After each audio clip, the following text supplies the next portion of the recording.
Welcome back to Let's Have It Out. I'm Mark Haywood. My guest tonight is Gauteng MEC for Education, Panyaza Lesufi. Well, let's hear from one of our viewers. We asked on social media whether you believe the basic education system is in crisis. And Junior responded with quite a long Facebook comment, but I think it's worth reading it out. Junior says, yes, basic education is in crisis. We cannot fix this.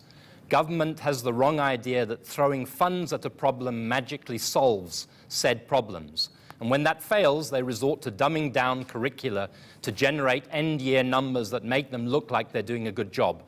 A lot of these short-term strategies are what contributes directly to the deterioration of our basic education system. If you're going to plan big, then plan long-term. Planning long-term means focusing effort on improving education quality at the primary level, even if it means giving up on the secondary level at the moment, because as things stand, the seniors simply aren't good enough. So phase them out and start anew.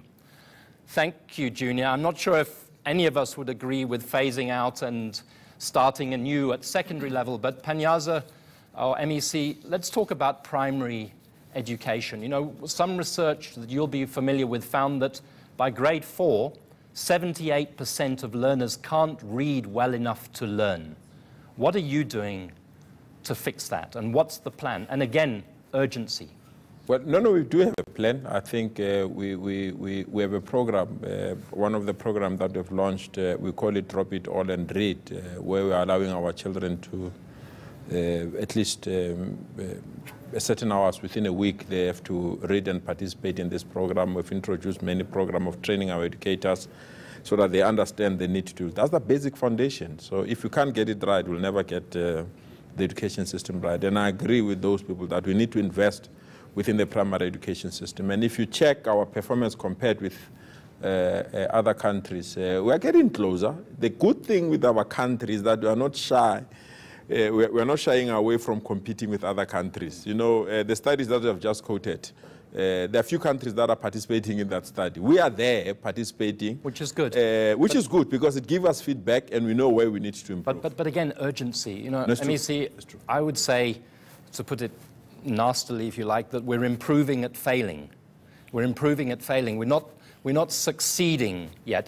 But while you ponder on that, I just want to quickly take a caller. We've got Mario from the Northern Cape on the line. Hi, Mario. What's your question or comment? Good evening, gentlemen. Can you hear me? Yes. Mr. MEC, why I believe the education system is failing is to the core is the teachers' quality. I believe that the inequality of our children can only be fixed by having the right quality of teachers. Don't you think it's the same?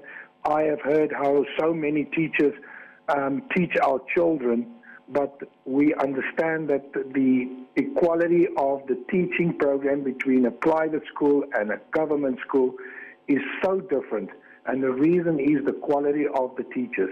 Don't you think that is where your problem should start, by fixing your teachers? Thank you, Mario. MEC, do you want to comment? It's a slight diversion from where we were going. I differ with Mario. Yeah. There is no single institution in this country that is teaching or training educators for private education. There's no single institution in this country that is training educators for public education. All teachers are taught from the same pot. It's an issue of accountability, training, and management. Nothing else. Because all teachers are taught from the same pot. Why? If they are going to teach in the private school, they do well. If they have to teach in the private education, they don't do well. There's something wrong there. It's accountability that we really believe, and also the system of ensuring that we provide the relevant support. I agree, but isn't it partly that we disadvantage our public school learners? You know, if you're in a public school, you don't have a library, you often don't have books, you don't have clean toilets, you don't have a security fence, you don't have playing fields. Can't we level the playing field, as it were, public and private in that way? Again, back to you. But sometimes we forget that we changed the engine of an aeroplane while the aeroplane was airborne. We didn't say to society, keep your children at home, we are still fixing the toilet from apartheid. We taught our children when we are fixing the same problem. And that's the reason why it's taking no time. We didn't say to parents... But I don't think it's a good enough reason. No, I take your point. But that is why, because we don't value the drastic changes that we've made of combining almost 13 education departments to a single education system. That has its own challenges. That for us to change the engine of an aeroplane when the aeroplane was flying, it remains a miracle in this country. That we didn't say we are changing the textbook, keep your children for 3 years at home, we are changing textbook, we are retraining teachers, we are changing the infrastructure and other things. We managed to change those things. But MEC, we're entitled to have great expectations. You were one of those youngsters that fought for quality education. It's true. You have children now. Yeah, I do. Do they go to a public school? Yes. Do they really? All of them. I'm very glad to hear that. I have no choice. I think because I can't lead an institution that my children can't taste the pudding of it.